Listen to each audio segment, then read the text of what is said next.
What up, everybody? Today I'll be talking about the characters from Book 2 who have gone missing so far in Season 4. I'm talking about characters who have been relevant to the Book 2 storyline, who haven't been on screen so far in Season 4.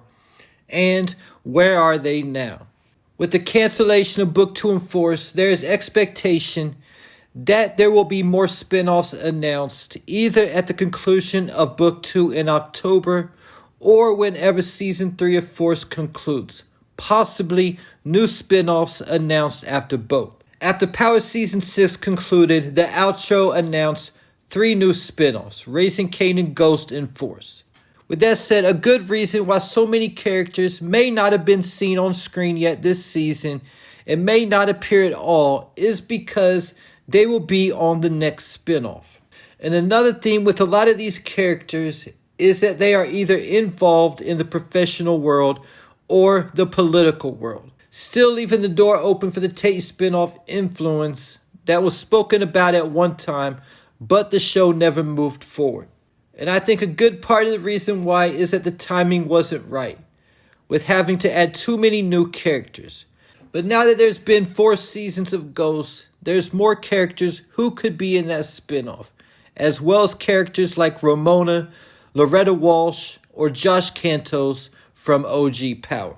Starting off with Lauren Baldwin. Lauren was a main character on the show seasons 1 through 3. And we thought she might have been dead and not coming back going into season 3.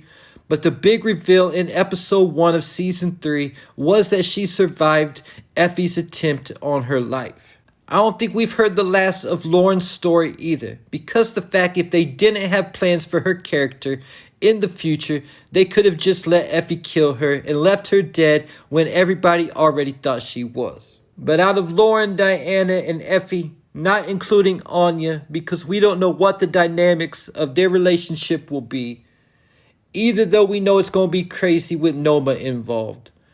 But we need a couple episodes to see if they even actually get into a relationship or not to say.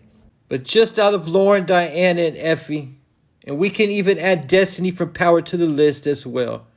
In my personal opinion, y'all let me know what you think in the comments. But in my opinion, Lauren is who Tariq liked the most, and that's who he would have been with if he had the choice. Lauren is kind of like Tariq's version of Angela. And now that Lauren is gone, she has a similar parallel with Ghost and Angela, because Angela moved away and went to school at Cho. Either though there's been way more drama between Tariq and Lauren at this point. We last saw Lauren when she got on the stand and lied and said Effie never made an attempt on her life to get Tariq and the crew out of the Rico case. But the episode concluded with Lauren and her parents leaving their house and Lauren throwing away the phone she communicated with Tariq on. I thought there's a chance we would see her back at Stansfield this semester, but apparently the Baldwin family needed a fresh start away from New York. Last month I made a video talking about Lauren's ties back to DC and the possibility that she grew up there as a child before her family moved to New York. This is because her mother was at the jewelry store heist from Power Season 3 in Washington, D.C. with Kanan and Jukebox. Lauren's boyfriend Malcolm, who she broke up with for Tariq in Season 1, also went to school in D.C. And like I said at the beginning of this video about the potential of a Tate spinoff now that he's a congressman, Lauren and her family moving back to Washington, D.C. could set her up to get a job as an intern or something like that working for Tate.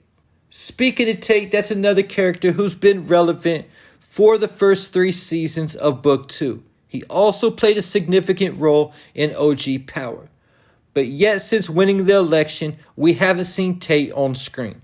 Either though they've dropped his name several times already this season, also now calling him Congressman. His brother Kamal is now also on the show working with Detective Carter and his task force. A lot of people in my comments over the last week have predicted the death of Kamal Tate because he's digging too much into Carter and his task force business. If Kamal Tate gets killed, this could bring Rashad back into the Book 2 storyline. But if Kamal does survive this season of Book 2, he could definitely transition to the Tate spinoff because Rashad told his brother he was going to make him his chief of security once he gets to Congress. The whole reason he could be on book 2 in the first place might just be for character development. The last time we saw Tate on screen in season 3, he was having a conversation with Davis McLean. This is because Tate blew the whistle on the Weston Ponzi scheme where Tariq and the Tejadas both lost a lot of money. It was never said how much Tariq lost in his trust, but it had to be at least $2 million because that's what the Tejadas lost, and that was the minimum investment for Weston Holdings.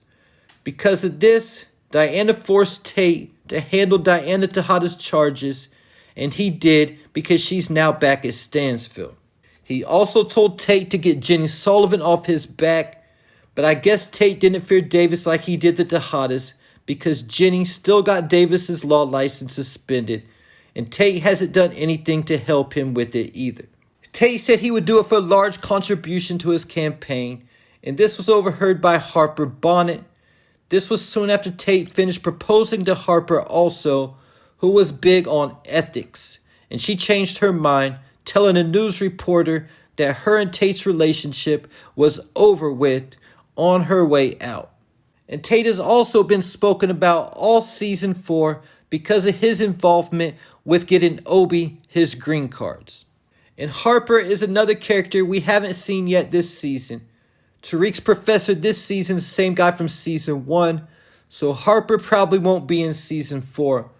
But like Lauren, I do expect to see her character again in the Rashad Tate spinoff. The next character we haven't seen yet in season 4 also suffered from Rashad Tate blowing the whistle on the Weston Ponzi scheme, and that is RSJ. In season 4, both Carter and Zion are mysterious characters because of their backstory and their potential connection to James St. Patrick.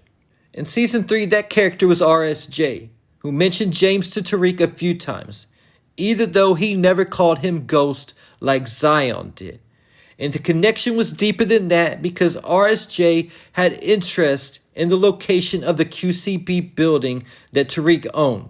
This is significant because this was also the location of the building that Ghost grew up and his father's bar. RSJ possibly lost more money than anybody in the Ponzi scheme because he was said to be a billionaire. And even though I don't think he's going to be going broke, losing a good portion of your fortune would still be enough to piss somebody off as well. And when he called Tariq at the end of season 3, he was definitely pissed off. And Tariq told him that he would handle it, with RSJ saying, "You better." And obviously Tariq didn't handle it because RSJ didn't get his money back. The last we heard of RSJ was when Kiki told Braden that he left the country on his private jet to avoid being questioned by the feds. So the question is, what is RSJ hiding? He told Tariq that he got to where he is by doing things the right way. But is this the truth? Because why wouldn't he just talk to the cops and clear his name like Kiki did instead of fleeing the country? He got scammed just like everybody else. So maybe there's more to RSJ than what meets the eye. Or maybe he just doesn't like to talk to cops. I could completely understand because I don't like to talk to cops either. Not even at a roadblock. Shout out to Future. And like I said about all the other characters I've talked about, I definitely don't think we've heard the last of RSJ. And because Tate cost RSJ all kinds of money, the other side of RSJ could be seen in the Tate spinoff when he returns as Tate's enemy. Getting me to Kiki Travis, who was Braden's love interest in season 3, and she also helped Lucas set up the Ponzi scheme. After Kiki was cleared by the SEC, she told Braden that she was going home to Columbus, Ohio to take a step back and look at her life. As far as Kiki returning to the storyline, I'm not as confident about her returning as the other characters. Either though she was into the business world, so we could potentially see her connect with RSJ and get a job with him in the future. I don't know if she's going to be Braden's love interest again in the future or not, especially now that Braden is a crackhead. At least that's one comparison Braden doesn't have with Tommy. The fact that all Braden's exes are still alive he could still hook back up with Riley or Kiki again in the future. Riley hasn't been on the screen since season 1 when Brayden broke up with her. But since her uncle Cooper Saxe is now dead, she might come back into the picture, blaming Tariq for his death and looking to get revenge. Another character we haven't seen since season 1 is Simon Stern, but he could also come back into play at some point, especially in a Tate spinoff, because in Power, when Tate was running for governor, Stern was one of his donors. And Stern should almost definitely come back into play if Tariq graduates, because the fact that Truth is supposed to go to Stern when Tariq graduates. The last we heard of Stern, he divorced Bash soon before Tariq killed Bash. And the last character I want to talk about also goes all the way back to OG Power and has made an appearance on all 3 seasons of Ghost, and that is Tamika Washington. Tamika Washington is a lawyer now, but I feel like she's always going to be law enforcement at heart. With that said, she also knows a lot of dirt on Tariq, that he killed both Ghost and Jabari Reynolds. And she's definitely coming up as a lawyer because she was riding in a limo when Tariq called her at the end of season 3. With her ties to the legal system, she probably gets people some really good deals, like she tried getting Tariq a deal in season 2. And I can definitely see Tamika transitioning into the political game, low-key hungry for power, because before she got fired, she had a high-ranking position even over Angela when Angela was the head of criminal. Tamika was who actually gave Angela that position. And there you have it. Leave your thoughts, theories, and predictions in the comments.